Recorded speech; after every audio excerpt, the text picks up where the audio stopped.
السلام علیکم ورحمۃ اللہ وبرکاتہ، نحمدہ ونصلی علی رسولہ الکریم، اما بعد فاعوذ باللہ من الشیطان الرجیم، بسم اللہ الرحمن الرحیم، رب اشرح لی صدری ویسر لی امری واحلل عقدۃ من لسانی یفقہوا قولی۔ والذین یصلون ما امر اللہ به ان یوصل ویخشون ربهم ویخافون سوء الحساب۔ والذین یصلون ما امر اللہ به ان یوصل ویخشون ربهم ویخافون سوء الحساب، اور وہ جو اس چیز کو ملاتے ہیں جس کے متعلق اللہ نے حکم دیا ہے کہ اسے ملایا جائے، اور اپنے رب سے ڈرتے ہیں اور برے حساب کا خوف رکھتے ہیں۔ انسان اس دنیا میں تنہا زندگی بسر نہیں کر سکتا، باہمی میل ملاپ اس کی ضرورت ہے، کیونکہ ایک دوسرے سے ملاقات سے انسان کو سکون ملتا ہے، ایک دوسرے کے قریب آنے کا موقع ملتا ہے۔ لیکن خوشگوار زندگی کے لیے ضروری ہے کہ جن لوگوں کے ساتھ اس کا قریبی تعلق ہے ان کے ساتھ تعلقات بھی اچھے ہوں۔ انسان ایک معاشرے میں کس طرح رہے، اس کے تعلقات کیسے خوشگوار ہوں، اس کا طرز عمل کیسا ہو، اس کا رویہ دیگر انسانوں کے ساتھ کیسا ہو، اس بارے میں ہمارا دین ہمیں بہترین رہنمائی دیتا ہے، اور وہ یہ کہ لوگ ایک دوسرے کے خیر خواہ ہوں، ان کا دل ایک دوسرے کے خلاف حسد بغض سے خالی ہو، وہ دوسرے کی کامیابی پر خوش ہوں، اگر دوسروں سے کوئی تکلیف پہنچے تو عفو درگزر کا معاملہ کرنے والے ہوں۔ اور اس طرح اللہ سبحانہ وتعالیٰ نے برائی کو بھلائی سے دور کرنے کا بھی حکم دیا ہے تاکہ باہمی تعلقات میں رخنے پیدا نہ ہوں۔ آپ نے فرمایا کہ تم میں سب سے بہتر وہ ہے جو اپنے گھر والوں کے لیے بہتر ہو، اور میں اپنے گھر والوں کے لیے سب سے بہتر ہوں۔ انسان کا سب سے پہلا امتحان خود اپنے گھر کے اندر ہوتا ہے، کبھی قریبی رشتوں کے ساتھ ہوتا ہے۔ اکثر ایسے معاملات پیش آتے ہیں جن سے انسان دل برداشتہ ہو جاتا ہے، لیکن اللہ کی نظر میں وہی اچھا ہے جو صبر سے کام لیتے ہوئے ان رشتوں کو نبھائے اور ان سے حسن سلوک کرتا رہے۔ ایسے شخص کے لیے انجام بھی اچھا ہے اور انعام بھی۔ تو آج کی گفتگو کا موضوع ہے رشتہ داروں سے حسن سلوک کیجیے، اور اس کے لیے ہم نے سورۃ الرعد کی آیت نمبر 21 کو بنیاد بنایا ہے۔ اس آیت کا پچھلی آیت سے کچھ یوں ربط ہے کہ اس سے پہلے یوں ذکر آیا ہے کہ بے شک نصیحت تو عقل مند ہی پکڑتے ہیں، انما یتذکر اولو الالباب۔ اولو الالباب یعنی عقل مند، عقل والے۔ تو عقل والے کون ہیں؟ جن کے اندر یہ صفات پائی جاتی ہوں۔ کئی ایک صفات کا ذکر ہے یہاں، لیکن آج ہم صرف ایک صفت کے اوپر بات کریں گے، اور وہ ہے رشتوں کو جوڑنے کے بارے میں، تعلقات اچھے رکھنے کے بارے میں۔ حقیقت یہ کہ کامیاب انسان وہی ہے جس کے تعلقات اچھے ہوں، جو لوگوں کے ساتھ رہنا جانتا ہو۔ اور یہاں پر والذین یصلون ما امر اللہ بہ ان یوصل، کہ وہ تمام امور جن کو اللہ نے ملانے کا حکم دیا ہے ان کو ملائیں، مثلاً اللہ اور اس کے رسول پر ایمان، اللہ اور اس کے رسول کے ساتھ محبت، اللہ وحدہ کی عبادت، اس کے رسول کی اطاعت کے لیے سر تسلیم خم کرنا، سب اس میں داخل ہے۔ اور اسی طرح انسانوں کے ساتھ سب سے پہلے ماں باپ کے ساتھ اپنی زبان سے، اپنے عمل سے اچھا سلوک کر کے صلہ رحمی کرنا اور ان کی نافرمانی نہ کرنا، اور پھر اس کے بعد قریبی رشتہ داروں کے ساتھ حسن سلوک کرنا، اپنے گھر والوں کے ساتھ، دوستوں، ساتھیوں، غلاموں، دین اور دنیا کے حقوق کی کامل ادائیگی کے ذریعے حسن سلوک سے پیش آنا، یہ سب چیزیں اس میں داخل ہوتی ہیں۔ یہاں پر جو لفظ آیا ہے والذین یصلون، وہ لوگ جو جوڑتے ہیں۔ وصل کا اصل معنی ہے احسان و اکرام، صلہ رحمی کے لیے، یعنی اور لیکن اس میں سارے نیکی کے کام، اطاعت کے کام شامل ہو جاتے ہیں، اور ہر تعلق والے کے ساتھ احسان کرنا، خواہ وہ ماں کی طرف سے رشتہ دار ہوں یا باپ کی طرف سے نسب کے رشتے ہوں، ان سب کے ساتھ محبت اور احسان کا معاملہ کیا جائے۔ اسی طرح صرف خونی رشتوں کے ساتھ ہی نہیں بلکہ دیگر رشتوں میں جیسے دوست ہیں، احباب ہیں، کولیگز ہیں، ان کے ساتھ بھی حسن سلوک کیا جائے۔ اور ایمان والے تو نہ صرف یہ کہ مسلمانوں کے ساتھ اچھا سلوک کرتے ہیں، تعلقات اچھے رکھتے ہیں، بلکہ نبی صلی اللہ علیہ وسلم نے تو مشرک والدین کے ساتھ بھی صلہ رحمی کا حکم دیا، جیسا کہ حضرت اسماء بنت ابی بکر کے واقعے میں آتا ہے۔ وَيَخْشَوْنَ رَبَّهُمْ وَيَخَافُونَ سُوءَ الْحِسَابِ، اور وہ اپنے رب سے ڈرتے ہیں اور برے حساب سے ڈرتے ہیں۔ یعنی کیوں ڈرتے ہیں؟ کہ ہم سے اپنے فرائض کو ادا کرنے میں کہیں کوئی کوتاہی نہ ہو گئی ہو، اور پھر کہیں ہمارا برا حساب نہ ہو، یعنی شدید حساب نہ ہو۔ قیامت کے دن کی ہولناکیوں سے ڈرتے ہیں، حساب کتاب کی باریکیوں سے ڈرتے ہیں۔ اور برے حساب سے مراد فرقت کہتے ہیں کہ مجھ سے ابراہیم نے پوچھا کہ کیا تم جانتے ہو کہ برا حساب کس کو کہتے ہیں؟ برا حساب وہ ہے جس میں ہر چیز کی پوچھ گچھ کی جائے، پورا آڈٹ ہو اور پورا احاطہ کیا جائے معاملات کا، عبادات کا، اور اس میں تنقید بھی کی جائے، اور جس سے یہ حساب کیا گیا اس کو تو عذاب دیا جائے گا۔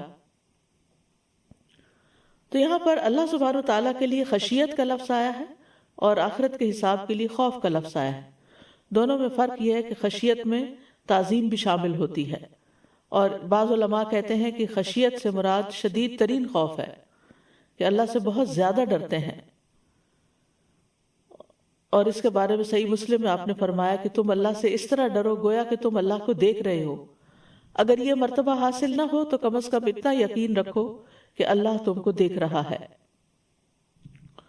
اور اہل ایمان جو ہیں وہ آخرت کے دن سے خوف کھاتے ہوئے نیک اعمال کرتے ہیں، اور جیسا کہ قرآن مجید میں بھی آتا ہے، رجال لا تلہیہم تجارت ولا بیع عن ذکر اللہ واقام الصلاۃ وایتاء الزکاۃ یخافون یوما تتقلب فیہ القلوب والابصار۔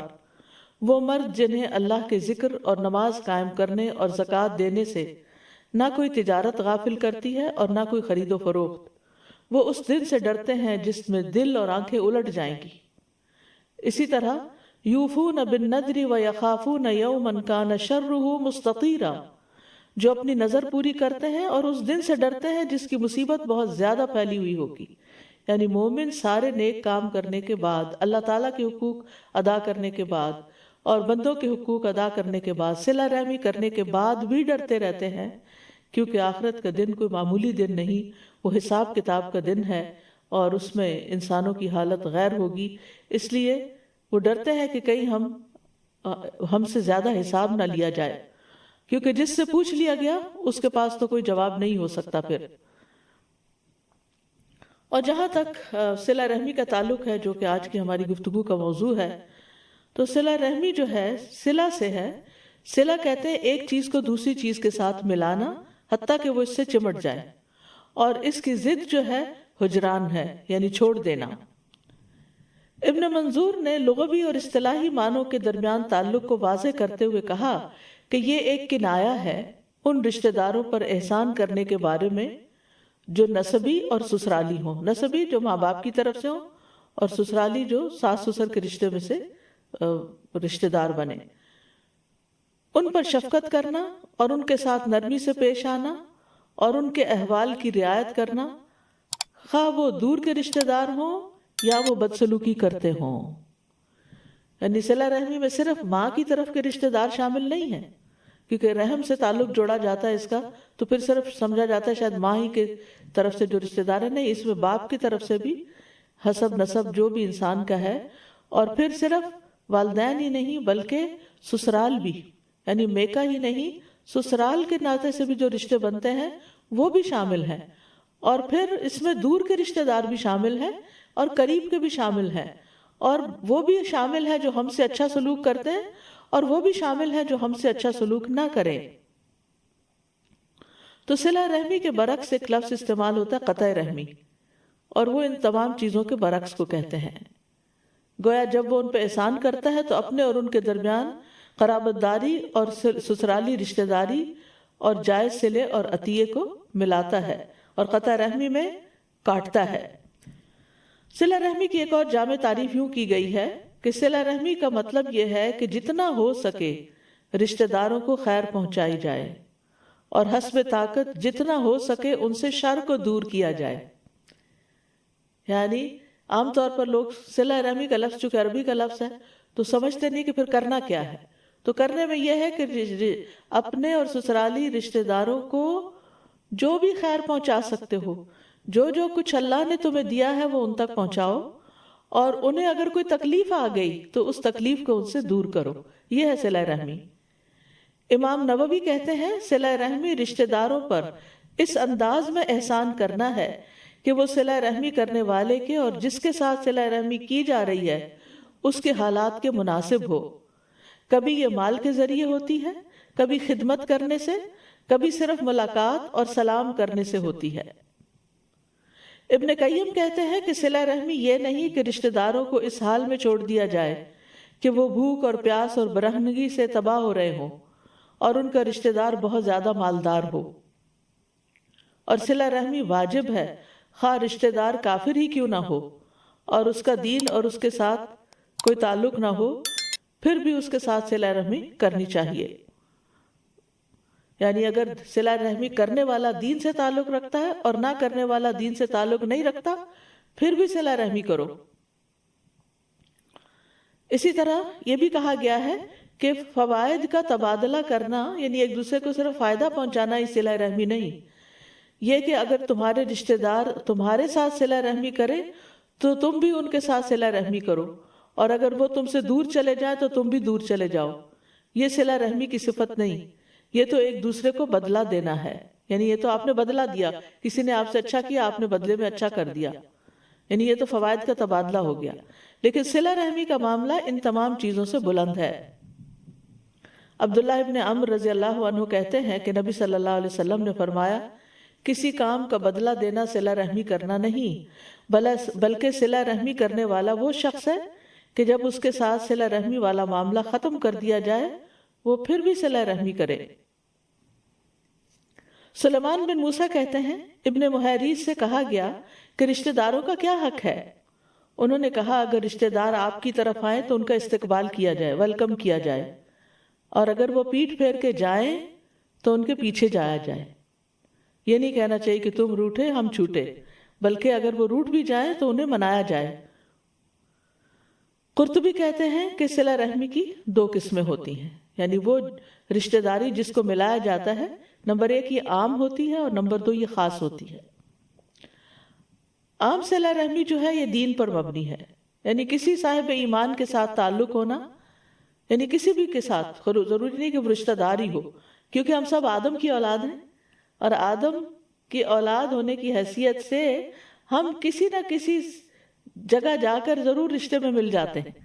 ہم کسی نہ کسی درجے پر سب ایک دوسرے کے رشتہ دار ہی ہیں، کیونکہ ہم آدم کی اولاد ہیں۔ تو عام رشتہ داری یا صلہ رحمی کیا ہے کہ انسان کسی بھی انسان کے ساتھ حسن سلوک کرے، چاہے وہ خون کا رشتہ ہو یا سسرال کا ہو یا نہ ہو۔ تو اس یعنی کسی صاحب ایمان کے ساتھ تعلق ہونا، بس اس کو باہمی محبت اور خیر خواہی اور عدل و انصاف اور واجب اور مستحق حقوق بجا لانے کے ساتھ ملانا واجب ہے۔ اور خاص صلہ رحمی یہ ہے کہ آپ ان تمام چیزوں کے ساتھ خرچ کو بڑھا دیں اور ان کے حالات کی خبر گیری کرتے رہیں اور ان کی غلطیوں کو نظر انداز کرتے رہیں۔ یعنی خاص صلہ رحمی کیا ہے کہ جو آپ ان کو دے رہے ہیں اس میں اضافہ کرتے رہیں۔ اگر اللہ نے آپ کو اضافہ کیا ہے، آپ کو زیادہ دیا، تو آپ بھی ان کو آگے آگے زیادہ دیتے رہیں اور ان کے حالات کی خبر گیری کرتے رہیں کہ وہ کس حال میں ہیں، اور ان کی غلطیوں کو معاف کرتے رہیں۔ کتنا خوبصورت ہے صلہ رحمی کا یہ انداز۔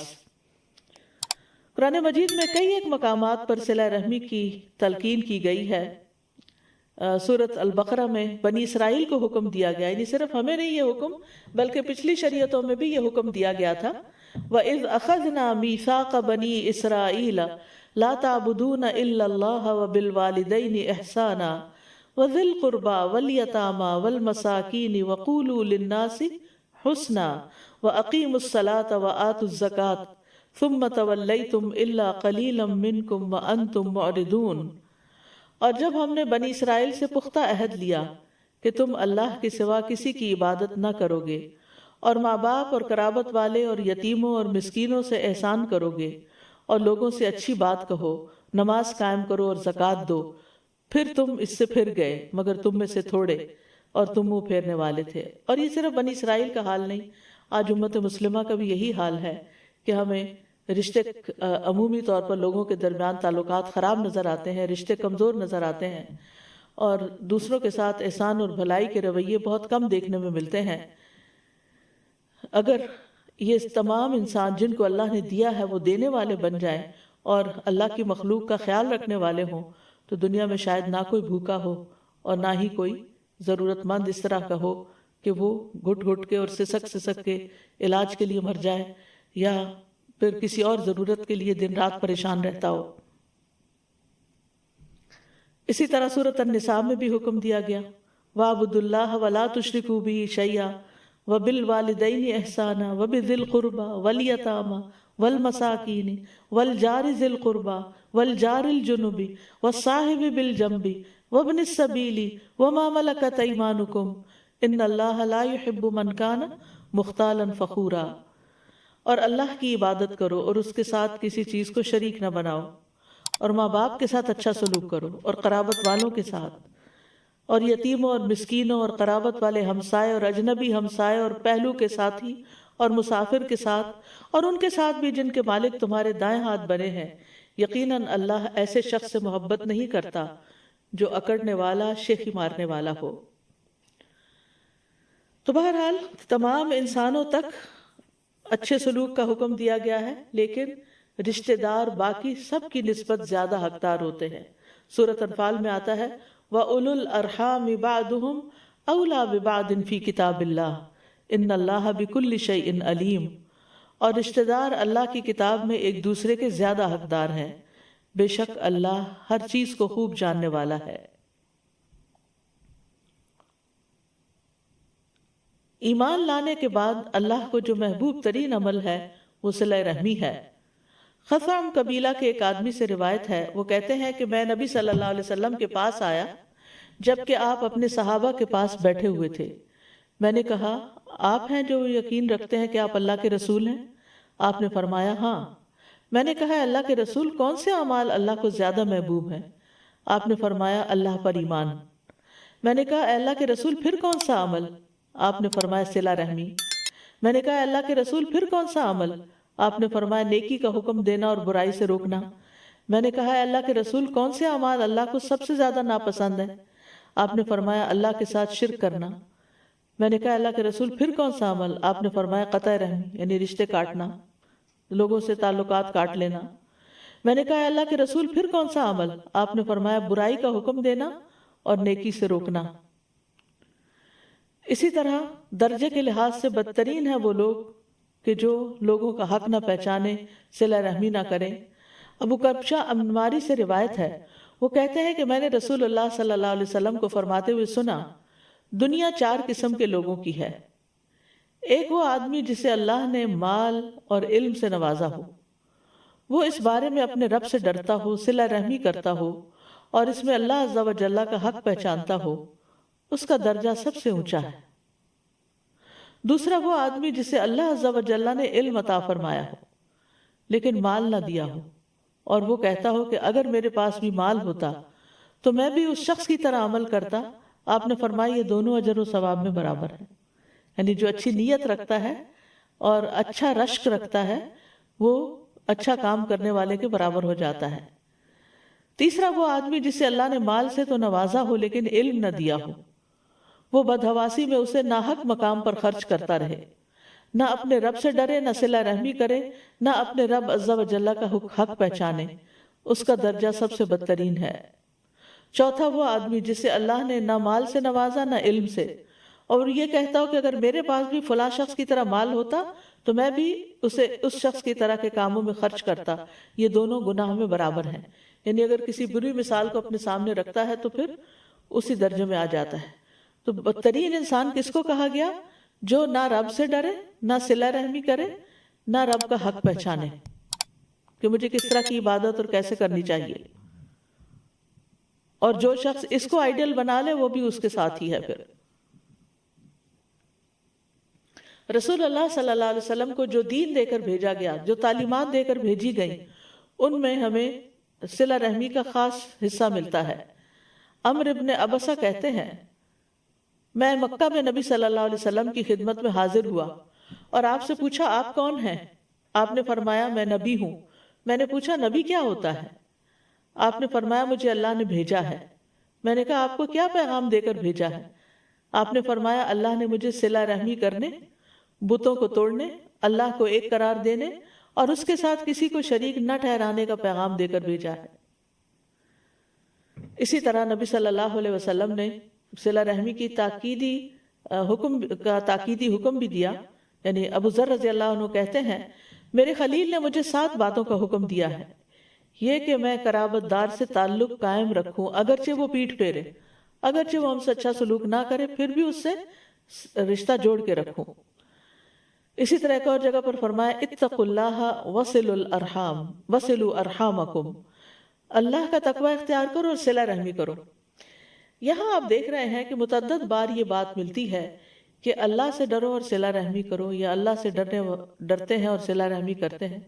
تو حقیقت یہ ہے کہ جو لوگ اللہ سے ڈرتے ہیں وہی رشتوں کو نبھا سکتے ہیں، کیونکہ جن قریبی لوگوں کے ساتھ انسان رہتا ہے یا ان کے درمیان میں رہتا ہے تو ان سے بہت دفعہ اختلاف بھی ہوتا ہے، بہت دفعہ ان کے ساتھ آرگیومنٹس ہو جاتے ہیں، بدمزگی ہو جاتی ہے، بدگمانیاں ہو جاتی ہیں، لڑائی جھگڑے ہو جاتے ہیں. تو انسان پھر اپنے دل میں گرج پال لیتا ہے، بغض رکھ لیتا ہے. تو اس سے نکلنے کے لیے بہت ضروری ہے کہ انسان کے اوپر اللہ کا ڈر ہو، کیونکہ جو اللہ سے ڈرتا ہے وہی رشتوں کو نبھا سکتا ہے.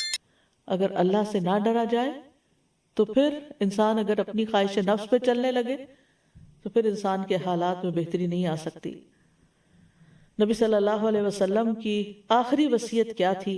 انس رضی اللہ عنہ مروی، حضرت انس رضی اللہ عنہ سے مروی ہے کہ نبی صلی اللہ علیہ وسلم نے اپنی بیماری کے ایام میں کہا، یعنی آخری جو نصیحتیں تھیں، بالکل آخری تو نہیں لیکن آخری دنوں میں جو نصیحتیں کی، فرمایا تمہارے رشتہ دار یعنی رحم کے رشتوں کو توڑنے سے بچو. صلہ رحمی کرنے کا جب حکم ملتا ہے اور اتنی تاکید ملتی ہے تو بعض اوقات ہم یہ سوچنے لگتے ہیں کہ شاید اس سے مراد دوسروں کو فائدہ پہنچانا ہے یا دوسروں کا فائدہ ہے، لیکن حقیقت یہ ہے کہ یہ انسان کے اپنے حق میں بہت فائدہ مند ہے. جو انسان جوڑنے والا ہوتا ہے، جو انسان دینے والا ہوتا ہے، وہی پانے والا ہوتا ہے، اسی کو خیر ملتی ہے. تو صلہ رحمی جو ہے آپس میں محبت بڑھانے کا ذریعہ ہے. ابن عمر کہتے ہیں جو اپنے رب کا تقوی اختیار کرے اور صلہ رحمی کرے اس کی موت میں تاخیر کر دی جاتی ہے، یعنی عمر لمبی ملتی ہے اس کو، اور اس کے مال میں اضافہ کر دیا جاتا ہے اور اس کے گھر والے اس سے محبت کرنے لگتے ہیں. اب یہ وہ چیزیں ہیں جو ہم سب کی خواہش اور تمنا ہے کہ ہمیں لمبی زندگی ملے، مال زیادہ ملے، گھر والوں کی محبت ملے، شوہر کی محبت ملے، بچوں کی محبت ملے. تو اس کے لیے انسان کو اپنے نفس کے خلاف جا کر ایسے لوگوں کے ساتھ احسان کرنے کی ضرورت ہے کہ جو ہمارے ساتھ اچھا نہیں کرتے، جو ہم سے دور بھاگتے ہیں، جو ہمارا خیال نہیں رکھتے، جو ہمیں نہیں پوچھتے ہماری مشکلات میں، ان کے ساتھ پھر احسان کیا جائے، اچھا سلوک کیا جائے. حضرت انس کہتے ہیں میں نے رسول اللہ صلی اللہ علیہ وسلم سے سنا، آپ نے فرمایا جس شخص کو پسند ہو کہ اس کے رزق میں وسعت ہو یا اس کی عمر دراز ہو تو اسے چاہیے کہ وہ صلہ رحمی کرے. انس بن مالک کی سے روایت ہے، مسند احمد کی روایت ہے، جس شخص کو یہ بات پسند ہو کہ اس کی عمر میں برکت اور رزق میں اضافہ ہو جائے اسے چاہیے کہ اپنے والدین کے ساتھ نیکی کرے اور صلہ رحمی کیا کرے. رسول اللہ صلی اللہ علیہ وسلم نے فرمایا جس نیکی کا بہت جلد اجر مل جاتا ہے، جلدی صلہ ملتا ہے، وہ صلہ رحمی ہے. یعنی کچھ نیکی آپ کرتے ہیں تو ان کا بدلہ آپ کو آخرت میں ملے گا، کچھ نیکی آپ ایسے کرتے ہیں ان کا صلہ آپ کو دنیا میں بھی ملتا ہے، آخرت میں بھی ملتا ہے. تو جس نیکی کا بدلہ انسان کو جلد یعنی دنیا میں بھی مل جاتا ہے وہ کیا ہے؟ صلہ رحمی. یہاں تک کہ کچھ گھرانوں کے لوگ فاجر و فاسق ہوتے ہیں، یعنی دین میں نہیں ہوتے، لیکن وہ صلہ رحمی کرتے ہیں تو ان کے مال بڑھ جاتے ہیں اور ان کے افراد کی کثرت ہو جاتی ہے، یعنی خاندان بھی بڑھ جاتا ہے اور مال بھی بڑھ جاتا ہے. اسی طرح ایک اور روایت میں آتا ہے، ابو ہریرہ کہتے ہیں کہ نبی صلی اللہ علیہ وسلم نے فرمایا 3 چیزیں برحق ہیں. نمبر 1، جس بندے پر ظلم ہو اور وہ اللہ کی خاطر اس پہ خاموشی اختیار کر لے، اللہ اپنی مدد کے ذریعے اس کی عزت میں اضافہ کرتا ہے. نمبر 2، جو آدمی صلہ رحمی کے لیے جود و سخا کا دروازہ کھولتا ہے تو اللہ اس کے مال میں اتنا ہی اضافہ کر دیتا ہے، یعنی کم نہیں ہونے دیتا اس کے مال کو. اور جو آدمی اپنے اوپر مانگنے کا دروازہ کھولتا ہے تاکہ اپنا مال بڑھا لے تو اللہ عز و جل اس کی قلت میں اور اضافہ کر دیتا ہے. اور پھر یہ بھی ہے کہ رشتہ دار کو دینے کا دگنا اجر ملتا ہے. سلمان بن عامر کہتے ہیں نبی صلی اللہ علیہ وسلم نے فرمایا، بے شک مسکین آدمی کو صدقہ دینا صرف صدقہ ہے، جبکہ قرابت دار کو صدقہ دینا صدقہ بھی ہے اور صلہ رحمی بھی ہے، دوہرا اجر ہے. عمر بن دینار کہتے ہیں جان لو کہ فرض نماز ادا کرنے کے لیے اٹھائے جانے والے قدم کے بعد رشتہ داری کو ملایا جانے والا قدم اجر میں سب سے زیادہ بڑا ہے. یعنی نماز کے لیے اٹھتے ہو اور آگے جاتے ہو تو اسی طرح اگر کسی رشتہ دار کے لیے اٹھ کے اس کو ویلکم کرتے ہو یا اس کی خدمت کے لیے جاتے ہو یا اس کی خیر خبر کرتے ہو تو یہ قدم اللہ سبحانہ تعالیٰ کو پسند ہے اور اجر میں بہت بڑا ہے. تیبی کہتے ہیں کہ اللہ دنیا میں رشتہ داری ملانے والے کے اثر کو لمبی دیر تک باقی رکھتا ہے تو وہ جلدی کمزور نہیں پڑتا جیسے کہ رشتہ داری کاٹنے والے کے اثرات کمزور پڑ جاتے ہیں، یعنی انفلوئنس نہیں کر سکتا جو رشتے کاٹے. صلہ رحمی دنیا میں بھی کام آتی ہے اور قبر میں بھی کام آئے گی. نبی صلی اللہ علیہ وسلم نے فرمایا میت کو جب اس کی قبر میں رکھا جاتا ہے تو وہ ان کے پلٹ جانے کے وقت ان کے جوتوں کی آواز سنتا ہے. سو اگر وہ مومن ہوتا ہے تو نماز اس کے سرہانے ہوتی ہے، روزہ اس کی دائیں طرف ہوتا ہے، زکوٰۃ اس کی بائیں طرف ہوتی ہے، اور دیگر نیک کام صدقہ، صلہ رحمی، نیکی اور لوگوں سے اچھائی اس کے دونوں پاؤں کے پاس ہوتے ہیں. تو اس سے کیا پتہ چلتا ہے کہ قبر میں اگر عذاب آنے لگے تو صلہ رحمی جو ہے وہ پروٹیکشن کا کام دیتی ہے. اور وہ کہتے ہیں کہ یہ میری طرف آنے کا کوئی راستہ نہیں ہے. پھر اسی طرح آخرت میں بھی جو لوگ ایمان لائے اور ان کی اولاد کسی بھی درجے میں ایمان کے ساتھ ان کے پیچھے چلی تو اللہ تعالیٰ فرماتے ہیں ہم ان کی اولاد کو ان کے ساتھ ملا دیں گے اور ان سے ان کے عمل میں کچھ کمی نہ کریں گے. ہر آدمی اس کے عوض جو اس نے کمایا گروی رکھا ہوا ہے. ہر آدمی جو اس نے کمایا اس کے عوض گروی رکھا ہوا ہے، یعنی اس کی جان نہیں چھوٹ سکتی جب تک کہ وہ اس چیز اپنی جان کا کوئی تاوان نہ دے دے. اسی طرح یہ کہ صلہ رحمی جنت میں لے جانے والا عمل ہے. اور نبی صلی اللہ علیہ وسلم نے پہلی تعلیم جو مدینہ والوں کو دی تھی وہ کیا تھی کہ سلام پھیلاؤ، اچھی گفتگو کرو، صلہ رحمی کرو، اور راتوں کو جب لوگ سو رہے ہوں تو تم قیام کرو، تم سلامتی کے ساتھ جنت میں داخل ہو جاؤ گے. اس کے برعکس جو دوسرا رویہ ہوتا ہے جس میں انسان رشتہ داروں کو پوچھتا بھی نہیں ہے، ان کی خیر خیریت بھی نہیں لیتا، وہ ہے قطع رحمی، رشتوں کو کاٹنا. سورۃ البقرہ میں اللہ تعالیٰ فرماتے ہیں الذین ینقضون عہد اللہ من بعد میثاقہ ویقطعون ما امر اللہ بہ ان یوصل ویفسدون فی الارض اولئک هم الخاسرون.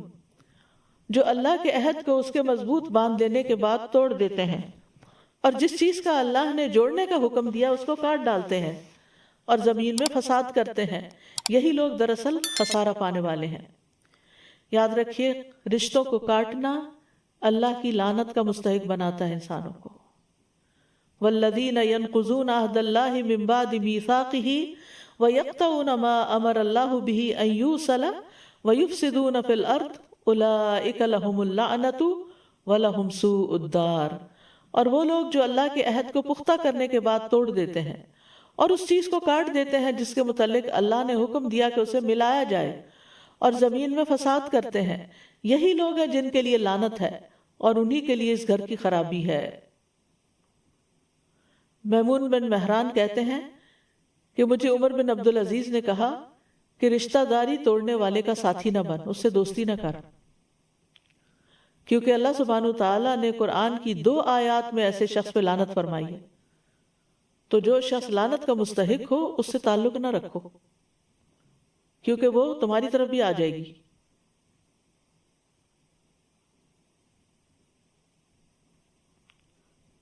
جس نے رشتوں کو توڑا اللہ اس کو توڑے گا، اور جس نے رشتوں کو ملایا اللہ اس کو ملا دے گا۔ اسی طرح قطع رحمی اعمال کی قبولیت کے راستے میں رکاوٹ بنتی ہے۔ ابو ہریرہ رضی اللہ عنہ سے روایت ہے، وہ کہتے ہیں میں نے رسول اللہ صلی اللہ علیہ وسلم کو فرماتے ہوئے سنا، یقیناً بنی آدم کے اعمال ہر جمعرات کو پیش کیے جاتے ہیں اور کسی قطع رحمی کرنے والے کے عمل کو قبول نہیں کیا جاتا، یعنی جو رشتوں کو کاٹتا ہے اس کے باقی نیک اعمال بھی قبول نہیں ہوتے۔ تو آپ دیکھیے کتنا خسارے کا سودا ہے۔ ناراضگیاں ہو جاتی ہیں، ایک دوسرے سے تعلقات خراب ہو جاتے ہیں، لیکن انسان کو معاف کر کے پھر دوسرے کے ساتھ حسن سلوک کرتے رہنا چاہیے، اسی میں انسان کی بھلائی ہے۔ قطع رحمی دنیاوی تنگی کا باعث بھی بنتی ہے۔ نبی صلی اللہ علیہ وسلم نے فرمایا جس نے قطع رحمی کی یا جھوٹی قسم اٹھائی وہ مرنے سے پہلے اس کا وبال دیکھ لے گا۔ دنیا میں ہی ملنے والی سزا ہے اس کی، یعنی یہ ایسا گناہ ہے جس کی سزا دنیا میں ہی مل جاتی ہے انسان کو۔ نبی صلی اللہ علیہ وسلم نے فرمایا کوئی گناہ اس لائق نہیں ہے کہ اللہ اس کے کرنے والے کو جلدی دنیا میں سزا دے دے اور اس کے ساتھ ساتھ آخرت میں بھی اس سزا کو جمع رکھے، سوائے قطع رحمی کے، خیانت کے اور جھوٹ کے۔ یہ ایسی چیزیں ہیں کہ جن کی وجہ سے دنیا میں بھی انسان پر مصیبتیں آتی ہیں، اور جس رشتہ داروں کے ساتھ اگر انسان ظلم کرنے والا ہو تو وہ گناہ ویسے ہی معاف نہیں ہوگا۔ عام لوگوں کے ساتھ بھی تعلقات اچھے ہونے چاہیے، 3 دن سے زیادہ کسی کے ساتھ ناراضگی نہیں ہونی چاہیے۔ نبی صلی اللہ علیہ وسلم نے فرمایا کسی مسلمان کے لیے جائز نہیں کہ 3 دن سے زیادہ اپنے کسی مسلمان بھائی سے قطع تعلق رکھے۔ اگر دونوں ہی 3 دن سے زیادہ قطع کلامی کیے رہیں تو جب تک وہ اس حال پر رہیں گے حق سے دور رہیں گے۔ جو پہلے رجوع کر لے گا اس کا یہ پہل کرنا اس کے لیے کفارہ بن جائے گا۔ اگر اس نے دوسرے کو سلام کیا لیکن اس نے جواب نہ دیا تو سلام کرنے والے کو فرشتے جواب دیں گے اور رد کرنے والے کو شیطان۔ اگر وہ دونوں قطع تعلقی کی حالت میں مر گئے تو جنت میں اکٹھے کبھی نہ ہو سکیں گے۔ اسی طرح 1 سال تک قطع رحمی کیے رکھنا دوسرے کو قتل کرنے کے برابر ہے۔ رسول اللہ صلی اللہ علیہ وسلم نے فرمایا کسی مسلمان کے لیے حلال نہیں کہ اپنے بھائی کو 3 دن سے زائد چھوڑے رکھے، یعنی ناراض ہو کر۔ ویسے تو انسان اب جیسے آج کل لاک ڈاؤن ہے تو سب اپنے اپنے گھروں میں ہیں، اور سب کو انسان جن جن کو جانتا ہے سب کو فون میسج بھی نہیں کر سکتا کیونکہ رمضان کے دن ہے۔ اگر ہم مصروف ہوتے ہیں تو دوسرے بھی مصروف ہوتے ہیں، عبادت کے دن ہیں، لیکن ان کے لیے دعائیں ہم کرتے ہیں، دعاؤں میں وہ یاد رہتے ہیں۔ تو اس طرح قطع رحمی نہیں ہوتی، قطع تعلقی نہیں ہوتی، لیکن یہ ہے کہ انسان کے لیے ناراض ہو کر کسی سے سلام دعا چھوڑ دینا یہ درست نہیں، یہ قطع رحمی ہوتی ہے۔ رسول اللہ صلی اللہ علیہ وسلم نے فرمایا کسی مسلمان کے لیے حلال نہیں کہ اپنے بھائی کو 3 دن سے زیادہ چھوڑے رکھے، بس جس نے 3 دن سے زائد چھوڑ دیا اور اسی حالت میں مر گیا تو وہ آگ میں جائے گا۔ قرب قیامت کی نشانیوں میں سے ایک نشانی بھی ہے۔ نبی صلی اللہ علیہ وسلم نے فرمایا قیامت اس وقت تک قائم نہیں ہوگی جب تک ہر طرف بے حیائی عام نہ ہو جائے، قطع رحمی اور برا پڑوس عام نہ ہو جائے، اور جب تک خائن کو امین اور امین کو خائن نہ سمجھا جانے لگے، یعنی ویلیوز ہی الٹ جائیں گی۔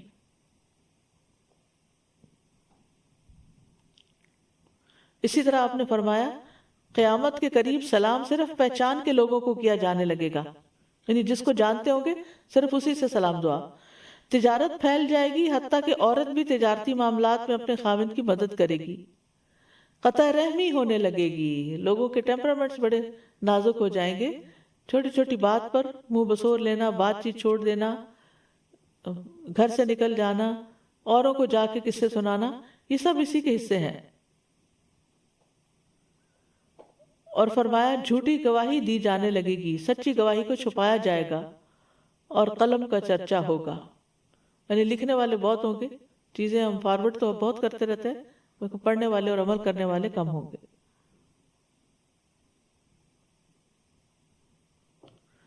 پھر یہ جنت سے محروم کرنے والا فعل بھی ہے۔ نبی صلی اللہ علیہ وسلم نے فرمایا قطع رحمی کرنے والا جنت میں داخل نہ ہوگا۔ اب یہاں پر یہ بھی سمجھ لینا چاہیے کہ صلہ رحمی کے کچھ درجے ہیں، اور وہ رشتہ داری کے اعتبار سے ہیں۔ یعنی صلہ رحمی انسان کی قدرت رشتہ داروں کی ضرورت کے مطابق مختلف بھی ہوگی، بعض صلہ رحمی واجب ہوتی ہے، بعض مستحب ہوتی ہے، اور اگر کوئی اس میں سے کچھ بھی صلہ رحمی نہ کرے، یعنی اور اگر اس میں سے کوئی شخص کچھ بھی صلہ رحمی کرے لیکن اس کو مکمل طور پر بہت زیادہ ادا نہ کرے تو اس کو قطع رحمی کرنے والا نہیں کہا جائے گا۔ پھر یہ اصول بھی یاد رکھیے کہ جو جتنا قریبی ہو اس کے ساتھ صلہ رحمی کو مقدم رکھا جائے۔ مثلا سب سے پہلے ماں، امک آپ نے فرمایا تھا نا کہ تمہاری ماں، تو سب سے پہلے ماں کے ساتھ صلہ رحمی، پھر باپ، پھر اولاد، پھر دادا دادی، نانا نانی، پھر بھائی بہنوں کو، پھر باقی کے سارے محرم رشتہ دار جیسے چچا پھوپھی ماموں خالائیں، اور جو جتنا غریبی ہے اس کو اتنا ہی مقدم رکھا جائے، پرائرٹی دی جائے۔ اسی طرح والدین کی طرف کے رشتہ داروں کو باقی رشتہ داروں پر مقدم سمجھا جائے۔ پھر رحم کے رشتہ داروں میں سے غیر محرم کے ساتھ نیکی کی جائے، جیسے چچا کا بیٹا اور بیٹی، ماموں اور خالہ کے بچے، پھر دیگر سسرالی رشتہ دار۔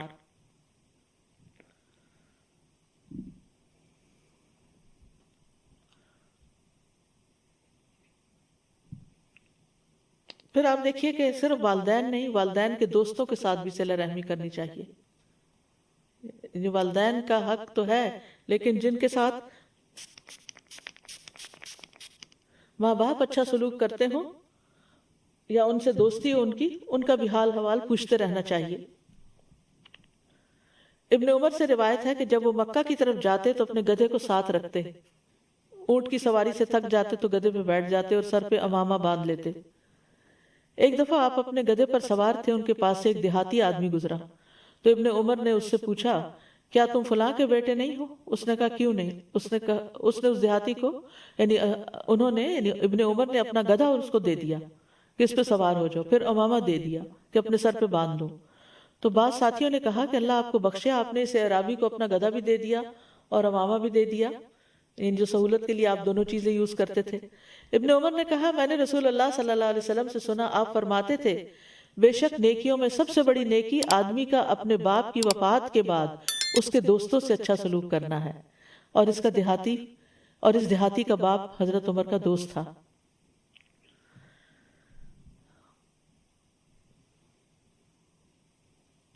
اب اس میں اسی طرح یہ ہے کہ جیسے آپ کے پاس مال ہو اور آپ نے مال تقسیم کرنا ہو تو پھر دینے میں جو قریبی رشتہ دار ہوں گے ان کا حق زیادہ ہوگا، جو دور ہوتے جائیں گے وہ اسی اعتبار سے کم ہو جائیں گے۔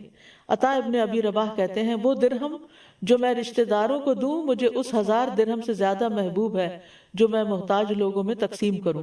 یعنی اگر رشتہ دار ضرورت مند ہے تو پہلے ان کو دیا جائے۔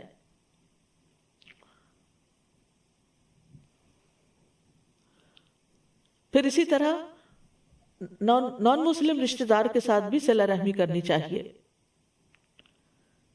حضرت عمر رضی اللہ عنہ نے ایک دفعہ ایک ریشمی جبہ جو خریدا تھا نبی صلی اللہ علیہ وسلم کے لیے، خریدا گیا تھا نبی صلی اللہ علیہ وسلم کے لیے، تو آپ نے اس کو پسند نہیں فرمایا کیونکہ وہ ریشمی تھا، تو حضرت عمر نے وہ اپنے مکے میں ایک بھائی کو بھیج دیا جو مسلمان نہیں تھا، یعنی ان کو دے دیا۔ تو بہرحال ہر قریبی اور دور والے رشتے کے ساتھ صلہ رحمی کرنی چاہیے، ابن عباس کہتے ہیں کہ اپنے حسب نسب یاد رکھو، رشتے یاد رکھو جن کے ساتھ تم صلہ رحمی کر سکو. خاص طور پر جو لوگ باہر کے ممالک میں رہتے ہیں وہ بیک ہوم اپنے جو رشتے دار ہیں، بہن بھائی ہیں، ان کے بچے ہیں، ماموں پھوپھی وغیرہ، ان سب کا تعارف اپنے بچوں کو ضرور کروائیں کہ کون کیا ہے. ابن عباس کہتے ہیں اپنے حسب نسب یاد رکھو تاکہ تم صلہ رحمی کر سکو. اگر رشتے ہی یاد نہیں ہوں گے تو رشتہ داری کہاں سے نبھائی جائے گی. پھر فرمایا اگر رشتہ داروں کو صلہ رحمی کے ساتھ قریب کیا جائے تو وہ دور نہیں ہوتے اگرچہ وہ دور ہوں، اور رشتہ دار کو جب دور کر دیا جائے تو وہ قریب نہیں ہوتے اگرچہ وہ قریب ہی کیوں نہ ہو. اور ہر رشتہ داری قیامت کے دن اپنے ساتھی کے سامنے آئے گی اور وہ اس کے حق میں رشتہ داری ملانے کی گواہی دے گی اگر اس نے اس کو جوڑا ہوگا، اور اس کے خلاف کاٹنے کی گواہی دے گی اگر اس نے اس کو کاٹا ہوگا.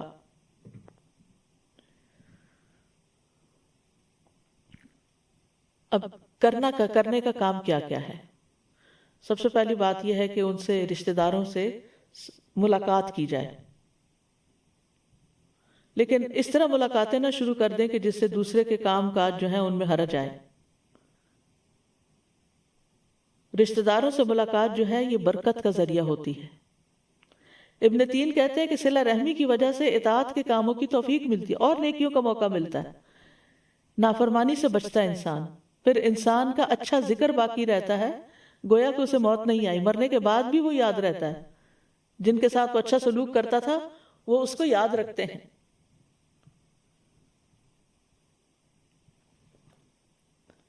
تو پہلی چیز کیا ہے؟ ملاقات کرنا، کہ خود ملنے چلے جائیں. دوسری ہے وہ آئے تو مہمان نوازی کرنا. پھر تیسرا یہ کہ ان کی خبر رکھنا، خبر گیری کرنا، ان کے بارے میں پوچھتے رہنا، ان کو سلام کہنا، خواہ فون کر کے یا کسی کے ذریعے سلام بھیج کے یا کوئی میسج کر کے. چوتھی چیز ہے ان کو اپنا مال دیں. اگر رشتہ دار محتاج ہے تو صدقے کی صورت میں دیں، اگر محتاج نہیں تو تحفے کی شکل میں دیں، کیونکہ دگنا اجر ہے. نمبر 5 ان کے بڑوں کی عزت کریں اور ان کے کمزوروں پر شفقت کریں. نمبر 6 ان کو ان کے مرتبے کے اعتبار سے ان کو مقام دے، یعنی جو عمر میں بڑے ہیں، جو کسی مقام میں بڑے ہیں، اس اعتبار سے ان کا خیال رکھیں، یعنی اس مقام پر ان کو اتاریں جس کے وہ حقدار ہیں. اگر اللہ نے ان کو بلند مقام دیا دنیا میں تو آپ بھی اس کو پہچانیں. یہ نہیں کہ حسد کی وجہ سے انسان کہے کہ جو آگے نکل گیا دنیا میں کہ اس کی برائیاں بیان کرنا شروع کر دے یا اس کو حقیر کرنا شروع کر دے لوگوں کے سامنے. ان کی خوشیوں میں نمبر 7 ان کی خوشیوں میں ان کو مبارکباد پیش کرتے ہوئے شرکت کریں، اور ان کے غموں میں ان کے ساتھ غمخواری کرتے ہوئے غمگساری کریں. مثلا شادی ہوئی ہے، اولاد ہوئی ہے، ملازمت ملی ہے، یا کوئی اور اس طرح کے کام ہیں جو ان کو خوش کر رہے ہیں تو ان کی خوشی میں شریک ہو جائیں. اسی طرح اگر ان کا کوئی فوت ہو گیا یا نقصان ہو گیا تو اس کا صبر کی نصیحت کریں، ان کے غم کو ہلکا کرنے کی کوشش کریں. نمبر 8 بیمار ہو تو عیادت کریں. نمبر 9 جنازے میں پیچھے جائیں. نمبر 10 ان کی دعوت قبول کریں. بعض اوقات دلوں میں کچھ ناراضگیاں ہوتی ہیں، وہ بلاتے بھی ہیں تو نہیں جاتے، یہ قطع رحمی ہے. نمبر 11 اب ان کے بارے میں اپنے سینوں کو صاف کر لیں، بغض نہ چھپائیں. ایسا شخص کہا گیا کہ ایسا شخص قوم کا سردار نہیں ہو سکتا جو اپنے دل میں کینہ رکھتا ہو. نمبر 12 ان کے جھگڑے ہوئے لوگوں میں صلح کرائیں، یعنی آپس میں اگر رشتہ دار کٹے ہوئے تو ان کو بھی جوڑنے کی کوشش کریں. نمبر 13 ان کے لیے دعا کریں، اور یہ تو سبھی کر سکتے ہیں اور ہر ایک کو ضرورت بھی ہے اس کی. اور نمبر 14 ان کو مناسب طریقے سے ہدایت کی طرف دعوت دیں، نیکی کا حکم دے، برائی سے روکیں، یعنی دین کی طرف بھی ان کو بلائیں.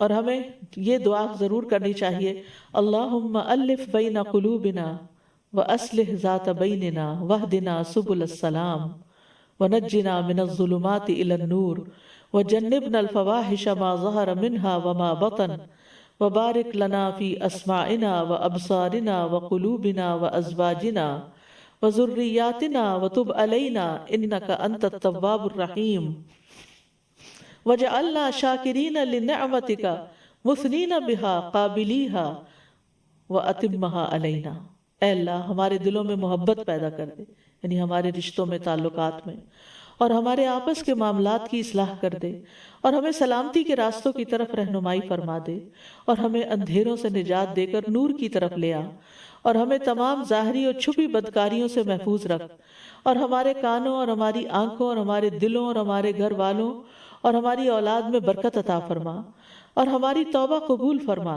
بے شک تو بہت زیادہ توبہ قبول کرنے والا اور رحمت کرنے والا ہے، اور ہمیں اپنی نعمتوں کا شکر کرنے والا بنا دے، اور ان کی تعریف کرنے والا اور ان کو قبول کرنے والا بنا دے، اور ان نعمتوں کو ہم پر کامل فرما دے، مکمل کر دے۔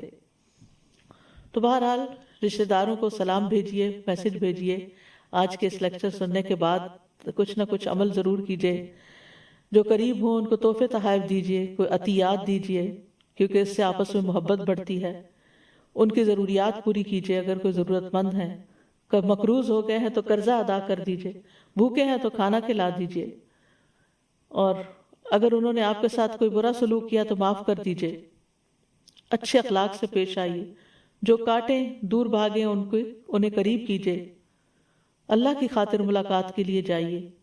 نبی صلی اللہ علیہ وسلم نے سب سے پہلے دین کی تبلیغ اپنے رشتہ داروں کو کی تھی، لہٰذا انہیں دینی پیغام کسی نہ کسی طرح دیجیے، کوئی کتاب، کوئی لیکچر، کوئی بک مارک، کوئی ایسی چیز جس پہ کوئی اچھا میسج ہو۔